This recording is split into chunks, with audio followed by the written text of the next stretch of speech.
On se retrouve aujourd'hui pour une vidéo récap de notre voyage au Vietnam. Nous avons passé 68 jours, ce qui représentait à peu près, 2300 km à peu près. c'est ça, à vélo. Ouais. Et donc on va vous présenter notre top 5 des villes, top nourriture. Oui. Et tout ce qu'on a aimé, tout ce qu'on n'a pas aimé, et Voilà. on va vous présenter tout ça. Oui.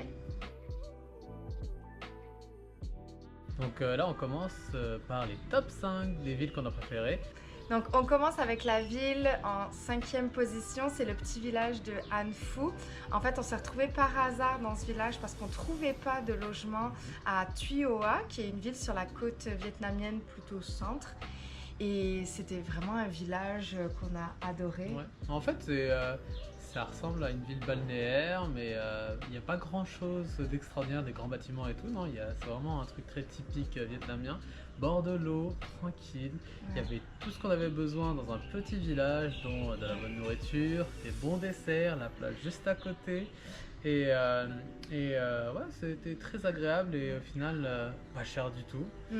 Et les Ouais. gens étaient plutôt le fun. Ouais, et c'était l'une des seules fois où on a eu un logement avec vue sur la mer. Oh ouais, C'était c'est ça. vraiment cool. Et pour le prix de ce qu'on a toujours payé en fait au Ouais. Vietnam, à peu près.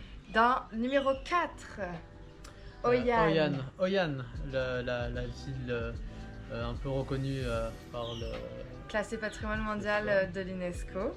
Et en fait, il y a beaucoup quand même de touristes là-bas, mais assez peu aussi, parce qu'on a pu se promener et être tranquille de temps en temps en dehors un peu du centre touristique. Mais c'est magnifique, c'est vraiment Ouais. magnifique. La journée comme le soir, c'est vraiment Ouais. totalement différent et Ouais. c'est vraiment magnifique. Le soir, ça prend une toute autre dimension avec toutes les lanternes, on appelle la ville des lanternes, toutes C'est les ça. lanternes qui sont allumées. C'est magnifique, voilà.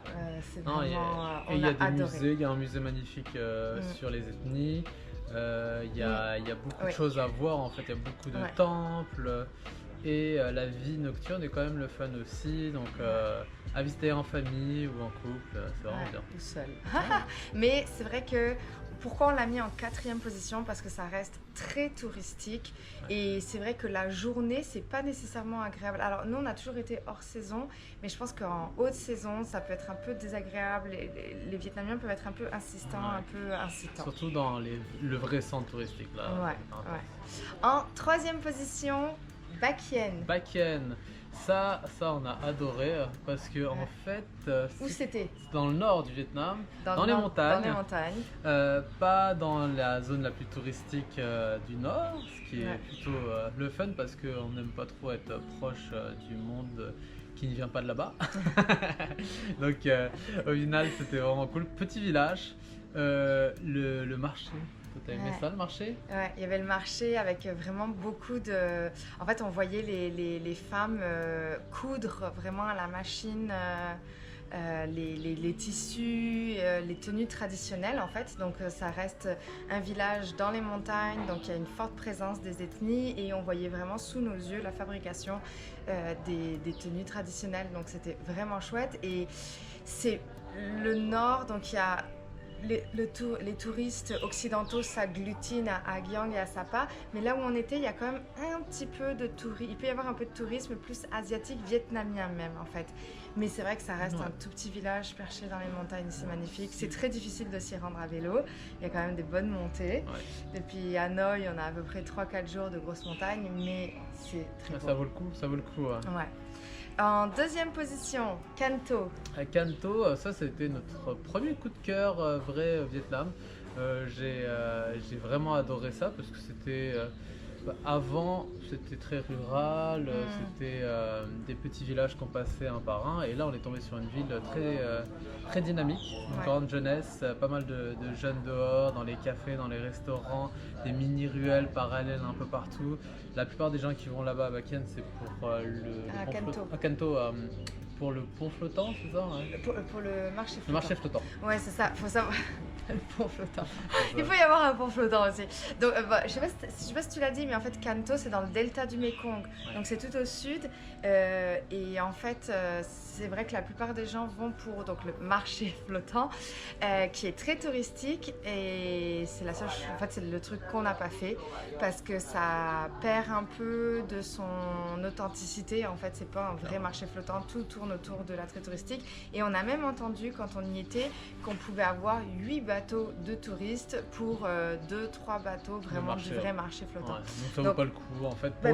Pour nous, ça c'est notre point de vue. C'est ça. Tout ce que vous entendez là-dedans, là, dans toute la vidéo, c'est vraiment notre point de vue. Notre expérience. C'est ça. C'est notre trajet, notre itinéraire qui nous a amené là aussi. Donc, Mais c'est vrai que Canto, on a adoré en effet. Et c'est toute cette ambiance. En fait, c'est des grosses artères. Et dès qu'on sort des grosses artères et dès qu'on est à l'arrière dans les petites ruelles, c'est très propre. Les gens prennent soin.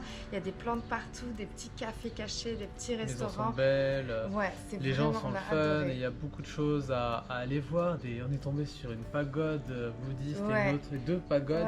Qui étaient cachées, il n'y avait personne et elles étaient extraordinaires. Et les Vietnamiens étaient très invitants à nous amener à découvrir. Justement, nous, quand on est rentré dans la première pagode, on ne savait pas trop est-ce qu'on avait le droit de rentrer. Il n'y avait tellement rien d'indiqué pour le tourisme. Et on a visité une petite partie, on allait quitter. Et puis le monsieur nous a dit non, venez à l'arrière. Enfin, c'était vraiment une belle découverte. Et d'une manière générale, on a adoré pédaler dans le delta du Mekong. C'est vrai que... il y avait Triton aussi comme village pas loin, mais ça on va pas le mettre dans le top. Mais en général dans le delta du Mekong il y a beaucoup de petites villes comme Triton, comme... il y avait Longsuan aussi. Cat Ben, quelque chose comme ça. Katba. Non, Katba c'est dans... bref, Bentry. En tout cas c'est... Le delta du Mekong, c'est un paradis pour les cyclistes. C'est plein de petites rues sinueuses. C'est fleuri. C'est fleuri, c'est trop beau. C'est vraiment chaud très beau. Et agréable parce qu'on est quand même souvent à l'ombre aussi. On passe sous les cocotiers et les palmiers. Donc c'est vraiment très agréable. Et on pas y mange très bien. cher et on y mange vraiment bien. J'ai des bons souvenirs de Canto avec sa nourriture. Et on arrive au numéro 1. Ninh Binh. Donc Ninh Binh, c'est on va dire 100 km au sud de Hanoï et c'est ce qu'on appelle la baie d'Along terrestre.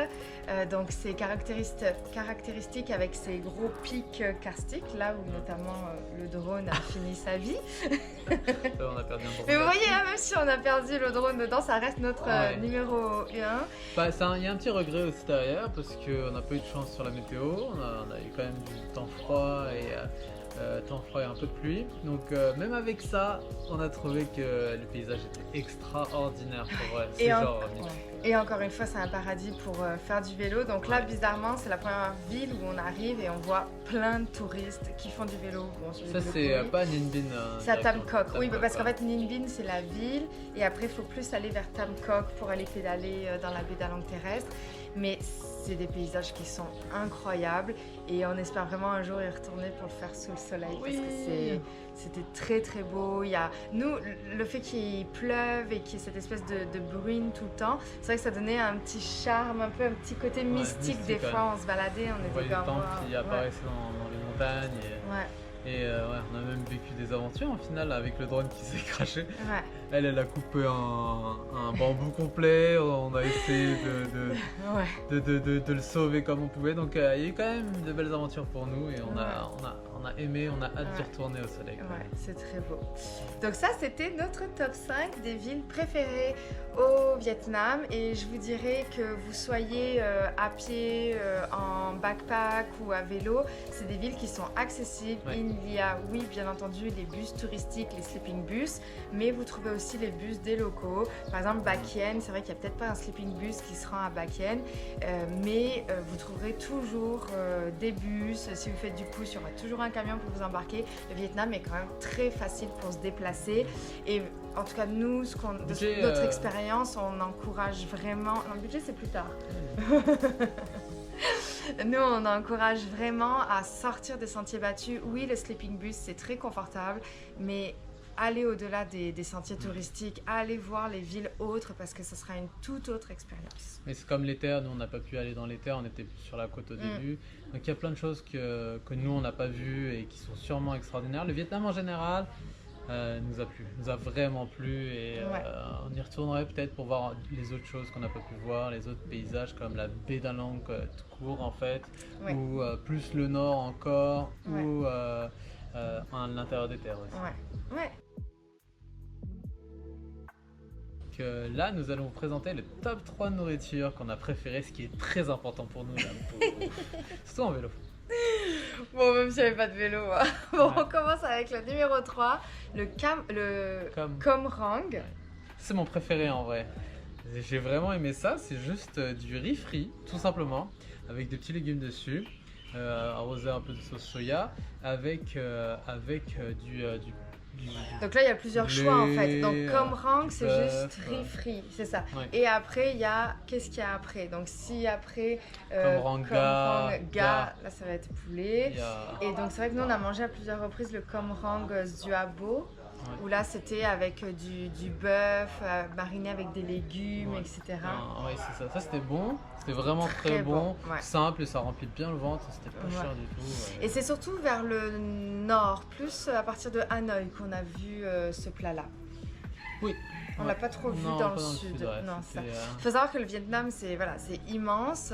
Nous, à vélo, on a pédalé du sud jusqu'au nord. Ça a représenté 2300 km, mais c'est immense. Donc forcément, il y a une variété de nourriture.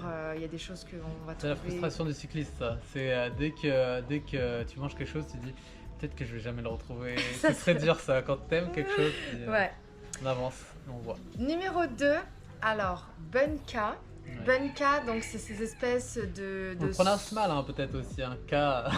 Ouais, faut bien le prononcer. Ouais, la prononciation, c'est pas, mais en tout cas.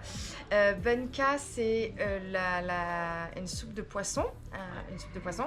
Et après, Bunka Tapkam, où là, Tapkam, ça veut dire mix en fait. Donc, on a eu cette espèce de grosse soupe de poisson avec plein de poissons différents, plein de Ouais. crustacés. C'était vraiment très très bon. Ça c'était très bon. il y Et a vraiment c'était encore une fois plus dans le nord. Ouais, c'était proche de Hanoï. C'est là où on a Ouais. mangé la première fois. Ouais. Et c'était vraiment bon parce qu'il y a aussi des crevettes, mais il y a aussi des crevettes qu'on connaissait pas, de toutes les Ouais. couleurs. Il y avait beaucoup de choses dedans et c'est très riche. Et Ouais. c'est très bon, c'est Ouais. très bon. Et on l'a mangé plusieurs fois dans le Nord. Ouais. Jusqu'à un peu quitter Oyan après, on l'a Ouais. pas retrouvé, mais c'était très bon. Ouais. Et le numéro 1, Numéro 1, c'est Benbo Hue. Benbo Hue. Alors attention, Lui, particulier. lui il est particulier. On l'a trouvé sur le marché de Ho Chi Minh et on ne l'a plus jamais revu. Ouais. Ça, c'est dur ça. Donc en fait, on sait même pas ce qu'on a mangé. Clairement, ouais. En fait, je pense que c'était des boules de riz gluant avec à l'intérieur, on pense que c'était de la C'est la crevette. crevette. Bon, Et c'était mariné avec une espèce de petite sauce. C'était très bon. Il fallait se battre pour avoir quelques places assises. Ouais. Ils ont quelques petites tables et quelques chaises assises dans le marché de Ho Chi Minh qui est quand même très achalandé. Et là, on a attendu quand même un petit peu. Tout le monde voulait essayer ça. Donc on s'est dit, c'est là qu'on va manger s'il y a exact. autant de monde. faut se Mais presser, on quand ne même. l'a plus jamais revu. Et Bunbo Hue, arrivé à Hue, la ville de Hue, en fait, c'était pas du tout la même chose. Non. C'était une soupe de bœuf. Ouais. Donc on n'a Alors- jamais retrouvé ce C'est ça. plat-là. Alors que le bonbo, celui qu'on a mangé, c'est sec. Ouais. Non, sec, il y a des cacahuètes dedans, Ouais. c'est sucré salé Ouais. c'est Ouais. très bon. On l'a retrouvé une seule fois dans un Oui, petit village un petit paumé village paumé, mais pas et il aussi n'était bon. pas aussi bon que Ouais. celui-là. Donc si vous êtes à Ho Chi Minh, sur le marché d'Ho Chi Minh en fait, allez goûter ce plat. Ouais. C'est Et incroyable. c'est que les locaux souvent qui Ouais. se précipitent là-dessus. Il n'y a pas beaucoup de place. Il Ouais. doit y avoir 5 à 10 places maximum. Ouais. Je suis même pas sûr 10. Ouais. Et tout le monde se précipite et attend avec impatience. Et on les voit travailler derrière et Ouais. c'est trop bon. C'est Tout pas cher est du fait sur tout, hein. place, C'est pas frais. cher et c'est très Très, bon. très, très. Ouais. Pour la zone, en plus c'est dans la zone touristique, donc ce qui est bien c'est que tout autour c'est très cher, mais ça c'est pas cher et Ouais. c'est le meilleur plat qu'on ait mangé au Vietnam. Ouais. Et Habibi voulait un top 3 dessert, mais Ouais. pas le temps Ouais, parce pas que sinon la vidéo va Parce trop que sinon être je longue. vais... Mais sachez que on mange de très bons desserts. Ouais. Il y a de très bonnes boulangeries, Pâtisserie, il y a... pâtisseries. Je pensais pas à ce point-là, j'avais Ouais. entendu vite fait parler du Laos par rapport à la boulangerie, mais au Vietnam Ouais. c'est meilleur que tout ce qu'on a mangé. En Ouais. fait, il y a vraiment Ouais. tout ce qu'on trouve En Europe, au Canada, c'est fou, comme des donuts, comme des... Ouais, mais on peut pas comparer parce que ça serait jamais pareil. C'est vrai que les gens qui arrivent en comparant, en pensant le croissant qu'ils mangent en France, Ouais. non, ça sera jamais pareil. Non. Mais c'est quand même très bon et que ce soit autant dans les boulangeries que des fois sur les petits marchés Ouais. aussi, vous trouverez des pâtisseries, Dans des les boulangeries. marchés paumés, tu tombes Ouais. toujours sur Ouais. des petites pépites Ouais. sous les petites boules ou Ouais. c'est de noix de coco. C'est super bon en Ouais. fait. Il faut goûter, il faut pas avoir Ouais. peur. Tu Ouais. sais, même si autour de ces boulangeries, il y a peut-être un rat musqué qui se fait cuire, un écureuil, un chien. Mais si vous allez à la bakery de ce petit marché, vous allez adorer. Et c'est pas cher du tout. Pour les logements, nous avons en fait là-bas il y a des nangi qui sont des guest house qui sont chez l'habitant. Généralement il y a des chambres au-dessus de leur appartement. En dessous ils vivent là, il y a leur famille et tout.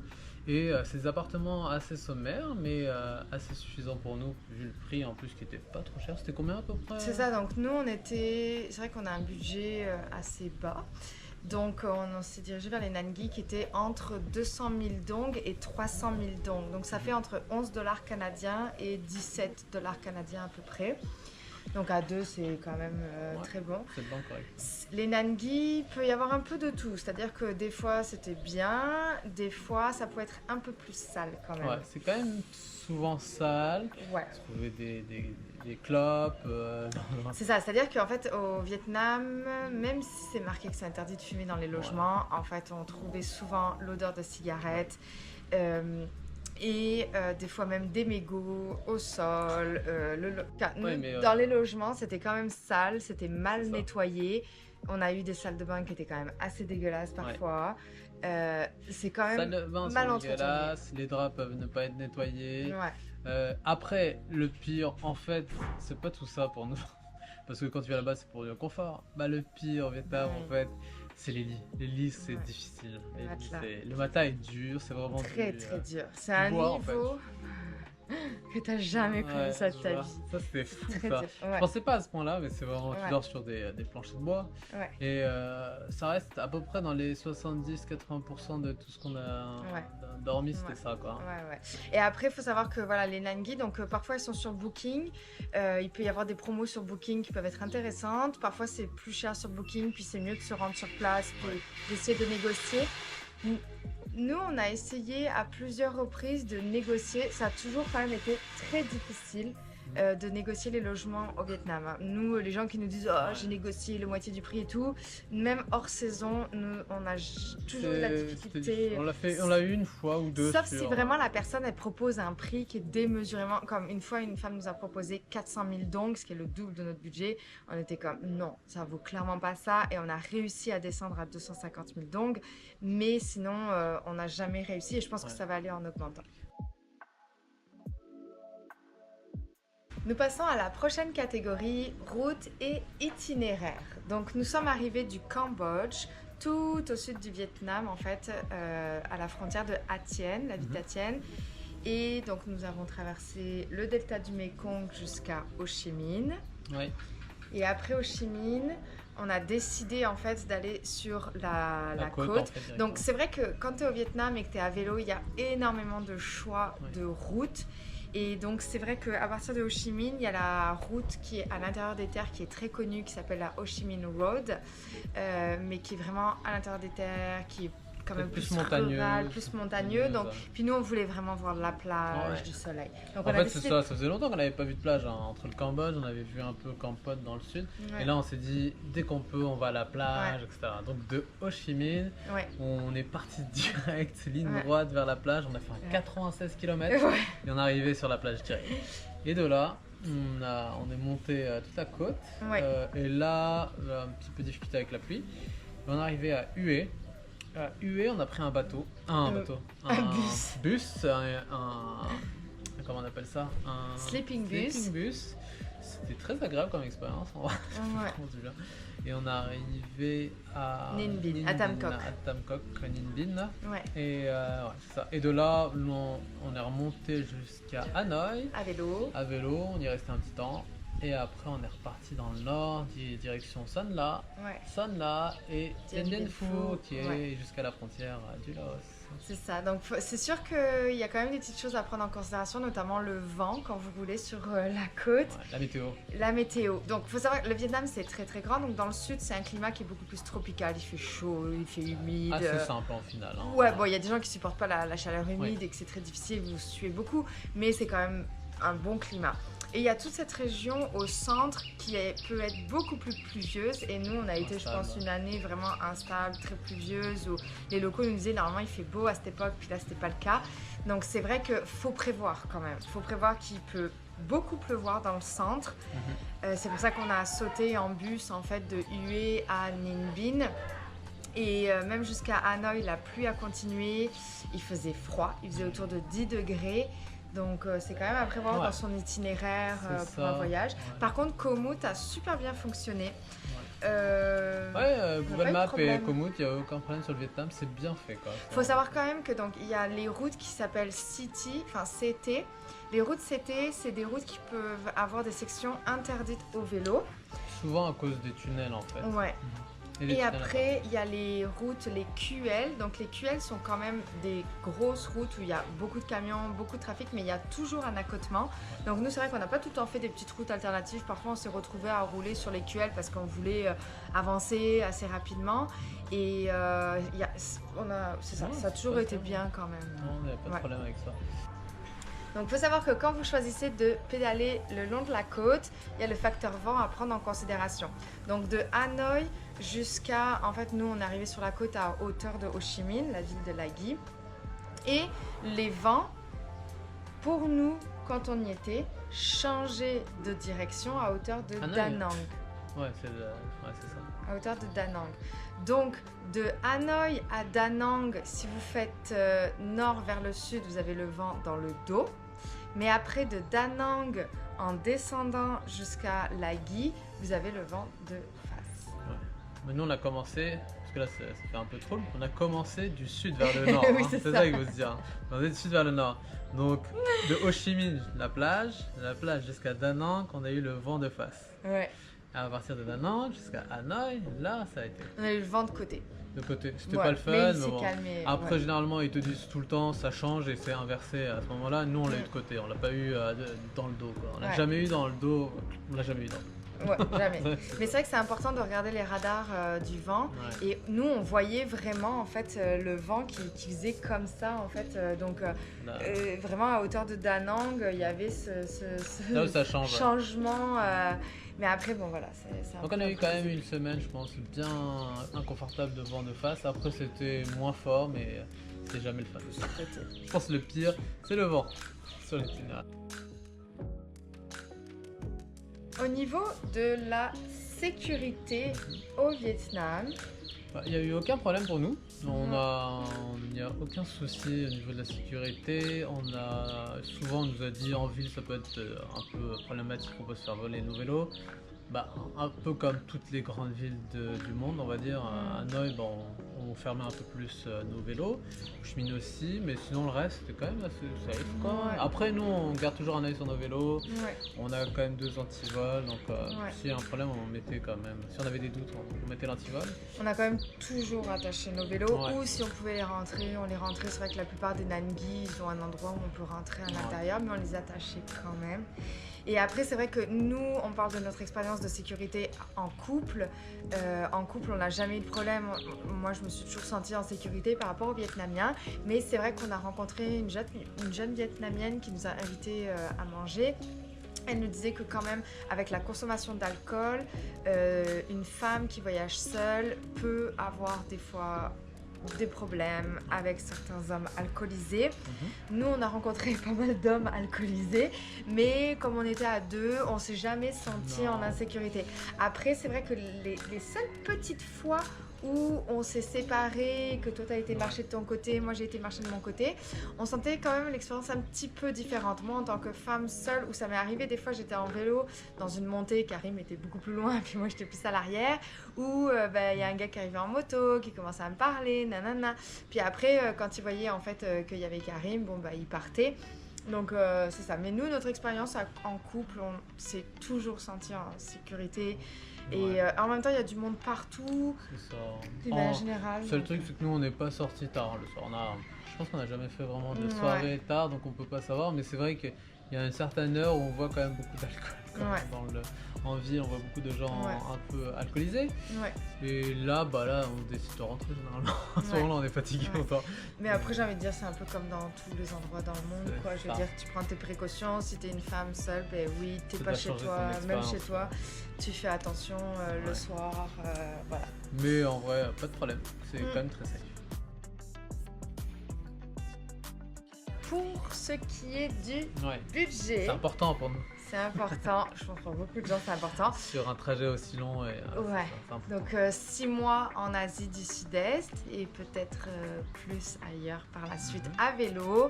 Donc notre budget, ça a été de 30 dollars canadiens par jour pour tous les deux. Pour deux personnes. 30 dollars canadiens, en euros, ça fait 19 euros. Ouais, 19 dollars. 19 euros. 19 euros. En Ok. US, en dollars US, c'était je pense 21 dollars US. Après, Donc- dans les vingtaines de dollars US. C'est ça. Donc c'est quand même un budget qui est assez serré, mais pour le Vietnam, honnêtement, si vous avez regardé nos vidéos, vous voyez à quel point on a bien mangé. Habibi a bien mangé des crèmes glacées plusieurs fois par des jour. bakery et du matcha. Ouais, les matchas. Donc franchement, à 30 dollars canadiens pour tous les deux par jour, Ça se fait bien. ça se fait bien. C'est sûr qu'on n'a pas fait des gros restos occidentaux. Des visites aussi, on n'a pas fait de grandes visites non plus C'est ça. de musées. Ouais, on n'a pas chers. payé des excursions. C'est vrai qu'on n'a pas eu une croisière dans la baie d'Along ou des choses comme ça. Mais c'est un budget qui est largement faisable en vivant quand même correctement Ouais, et en ouais. mangeant très bien. On rentre dans le Ouais. budget, quoi. Ouais. J'ai une question pour toi. Mm. C'est quoi que t'as adoré au Vietnam? Moi, ce que j'ai adoré, c'est la facilité de voyager. J'ai trouvé ça quand même assez facile tout le temps de trouver à se loger, à manger. Il y a du monde tout le temps partout. Des fois, c'est vrai que ça nous pèse et on a envie d'être un peu seul, mais justement, ça rend l'expérience facile. Donc, je trouve Ouais. la facilité de voyage. Ok, Ouais. d'accord, ok. Toi, c'est quoi que tu as Moi, le plus aimé? C'est les gens. C'est les gens en Mm. fait, la sympathie Ouais. des gens, la générosité, Ouais. le fait ils viennent nous voir, la curiosité, ils posent des questions. Ouais, ça, c'est Dès vrai. qu'ils commencent à parler un peu anglais, bah, ils viennent nous poser plein de questions. C'est vraiment cool, ça se fait du bien et on se sent légitime à cet endroit. Quand on Ouais. les voit venir à nous. Et... Ouais, c'est vrai que je suis d'accord que l'accueil qu'on a eu des Vietnamiens était incroyable. Puis ils nous ont offert des fruits, on s'est fait offrir une bouteille d'eau, on s'est fait, enfin, manger, on a eu des trucs, on a s'est eu- fait inviter à manger Ouais. dans un restaurant, un homme a payé pour Ouais. nous. Enfin, c'est vrai que ça c'est. Et qu'est-ce que tu as détesté? Ok, bah, le classique des voyageurs, bah, le klaxon Ah ouais. des camions, les scooters partout, bah, le trafic. Quoi. C'est bien d'avoir du monde pour la faciliter le voyage, Mm. mais trop de monde c'est vraiment compliqué en vélo. Quoi. Tu Ouais. tapes les camions, les klaxons, en plus par gentillesse. Oh, vous êtes là, ils klaxonnent. Ils klaxonnent derrière pour prévenir, mais ils klaxonnent tout le temps et on les entend venir à 100 km. Hein, mais bon, Ouais. je gêne pas. Ouais, c'est vrai que les klaxons, quand on est rentré, on a passé la frontière, on est rentré au Laos, ça a été une libération. Exact. Moi, ce que j'ai détesté, que j'ai trouvé vraiment difficile, c'est la pollution. Il y a des déchets partout. Partout. C'est vraiment dommage parce qu'on est arrivé des fois dans des endroits qui étaient magnifiques. Et c'est vrai que c'est un peu aussi le contre-coup qui est autant de monde en fait. Mais c'est... il y a des déchets partout. Et excusez, il y a comme un petit animal qui joue sur l'atoll.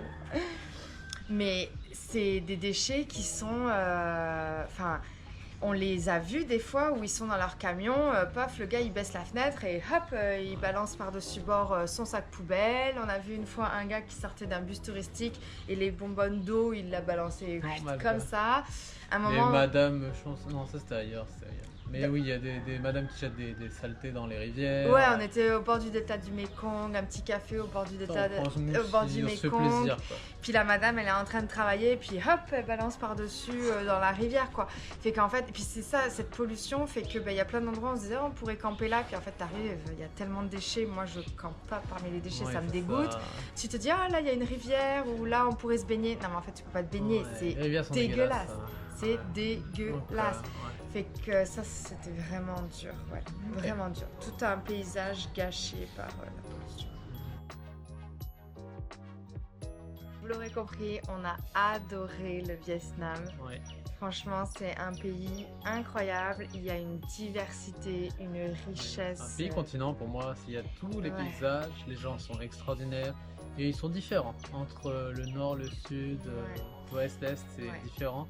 Et Puis on vous encourage vraiment, c'est ça, à vélo, vous avez tout plein de possibilités.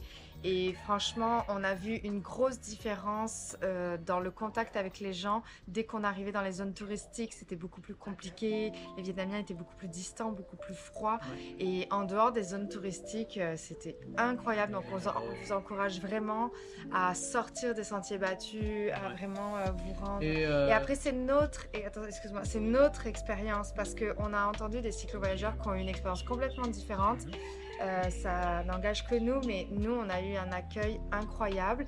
Et oui, parfois, les Vietnamiens peuvent avoir le visage un peu dur, un peu fermé, mais nous, on sourit. Ouais. On a appris quelques bases du vietnamien. On est capable de commander, de... ouais, c'est juste communiquer un petit peu le simple, hein, bonjour, au revoir, Ouais. combien ça coûte, Ouais. merci, Les c'est chiffres. bon, les chiffres. Ouais. Et ça suffit pour avoir un contact précieux en fait, parce que là ils sont heureux de partager ce moment. Et c'est le fun en fait. Ouais, C'est le fun, c'est un beau pays ouais. et il y a du soleil, pas tout le temps partout, mais en général c'est simple et c'est vraiment parfait pour le Ouais. vélo, hein. Ouais. Et donc, si vous avez des questions, si vous êtes en train de planifier un voyage, que ce soit à vélo, en sac à dos pour le Vietnam, n'hésitez pas à nous laisser un commentaire, à nous poser vos questions. Ça nous fera très plaisir de vous répondre dans ce qu'on connaît. Ou une prochaine FAQ aussi là qu'on va faire. Donc aussi à liker, à aimer, à partager cette vidéo. Ça permet vraiment d'augmenter la visibilité à la fois de notre contenu, mais Ouais. aussi de la chaîne et de faire grandir comme ça tranquillement. Votre communauté, notre communauté. Et, Communauté. merci Ouais. encore pour. À Au bientôt. revoir. Je t'ai coupé. Ouais.